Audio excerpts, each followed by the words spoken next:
بسم اللہ الرحمن الرحیم۔ آج کا دن 25ویں ذی القعدہ کا دن ہے۔ یہ سال بھر کے ان 4 دنوں میں سے ایک ہے جن میں روزہ رکھنے کی خاص فضیلت ہے۔ ایک روایت میں ہے کہ اس دن کا روزہ 70 سال کے روزے کی مانند ہے، اور ایک روایت میں ہے کہ اس دن کا روزہ 70 سال کے گناہوں کا کفارہ ہے۔ جو شخص اس دن روزہ رکھے اور اس کی رات میں عبادت کرے تو اس کے لیے 100 سال کی عبادت لکھی جائے گی۔ آج کے دن روزہ رکھنے والے کے لیے ہر وہ چیز استغفار کرے گی جو زمین و آسمان میں ہے۔ یہ وہ دن ہے جس میں خدا کی رحمت دنیا میں عام ہوتی ہے۔ اس دن ذکر خدا، عبادت کے لیے جمع ہونے کا بڑا اجر ہے۔ آج کے دن میں غسل، روزہ اور ذکر و عبادت کے علاوہ 2 عمل ہے۔ ان میں سے پہلا عمل وہ نماز ہے جو قومی علماء کی کتب میں مروی ہے، اور یہ دونوں 2 رکعت نماز اپنے پڑھنی ہے آج دہوال عرض کی۔ بوقت چاشت ظہر کے قریب پڑھی جاتی ہے، ابھی بھی پڑھ سکتے ہیں، مطلب آپ اس دن کسی بھی ٹائم پڑھ سکتے ہیں، جس کی ہر سورہ الحمد کے بعد 5 مرتبہ سورہ الشمس پڑھیں۔ نماز کا سلام دینے کے بعد یہ دعا پڑھیں، لا حول ولا قوة الا باللہ العلی العظیم۔ پھر یہ دعا کریں، یا مقیر العثرات اقلنی عثرتی، یا مجیب الدعوات اجب دعوتی، یا سامع الاصوات اسمع صوتی، وارحمنی وتجاوز عن سیئاتی وما عندی یا ذا الجلال والاکرام۔ یہ دعا پڑھنی ہے۔ دوسرا عمل اس دعا کا پڑھنا ہے جو بقول شیخ اس کا پڑھنا مستحب ہے۔ بسم اللہ الرحمن الرحیم، اللہم داعی الکعبۃ وفالق الحبۃ وصارف اللذبۃ وکاشف كل كربۃ اسألک فی هذا اليوم من ایامک التي اعظمت حقها واقدمت سبقها وجعلتها عند المؤمنین ودیعة وإلیک ذریعة وبرحمتک الوسیعة ان تصلی علی محمد وآل محمد عبدك المنتجب في الوثاق القريب يوم التلاقي فاتق كل رتق وداع إلى كل حق وعلى أهل بيته الأطهار الهداة المنار داعم الجبار وولاة الجنة والنار، وأعطنا في يومنا هذا من عطائك المخزون غير مقطوع ولا ممنوع ممنون تجمع لنا به التوبة وحسن الأوبة۔ تو یہ دعا کا ترجمہ یہاں پر آپ جو ہے وہ مفاتیح الجنان، یا آپ کے پاس اگر ہو تو دعاؤں کی کتاب یا کوئی ایپ ہو تو آپ وہاں سے دحو العرض 25 ذی القعدہ کا دیکھ سکتے ہیں۔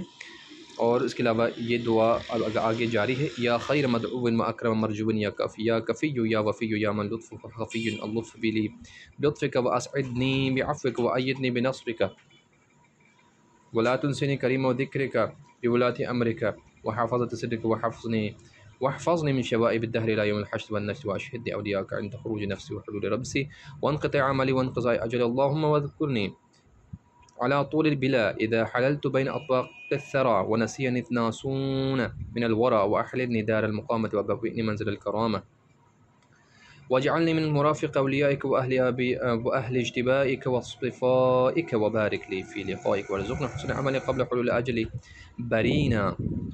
برئنا من الزلل والسوء الخطل، اللهم وأوردني حوض نبيك محمد صلى الله عليه وآله واسقني منهم مشربا ربيا سائغا هنيئا لا أصنع بعده ولا أحلاء ورده ولا عنه أذاذ، واجعله لي خير زاد وأوفى بي عادا يوم يقول الأشهاد، اللهم ولعن جبابرة الأولين والآخرين وبحقوق أوليائك المستأثرين، اللهم واقسم داعيهم ومهلكم أشياعهم وعاملهم وعجل مهالكم واسلبهم ومالكم وضيق عليهم مسالكم ولعن مساهمهم ومشاركهم۔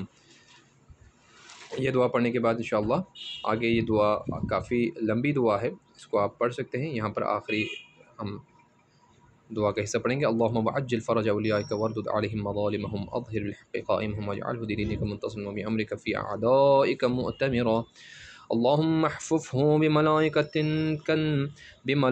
النصر وبما القیت الیہ من الامر فی لیلۃ القدر منتقما لک حتی ترضى ویعود ودینک به وعلی دیدیہ جدیدا غضا ويمحض الحق ومحضا وينفذ الباطل رفضا، اللهم صل عليه وعلى جميع آبائه واجعلنا من صحبه وأسرته وبعثنا في كرته حتى نكون في زمانه من أعوانه، اللهم أدرك بنا قيامه وأشهدنا أيامه وصل عليه على محمد ورددنا عليه إلينا سلامه والسلام عليه ورحمة الله وبركاته۔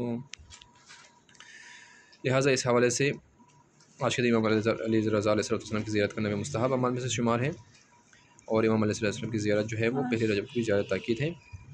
لہٰذا جتنے بھی اعمال ہیں یہاں پر آپ کو مل جائیں گے، یہاں تک آپ نے کرنا ہے۔ التماس دعا، خدا سب کے اعتبار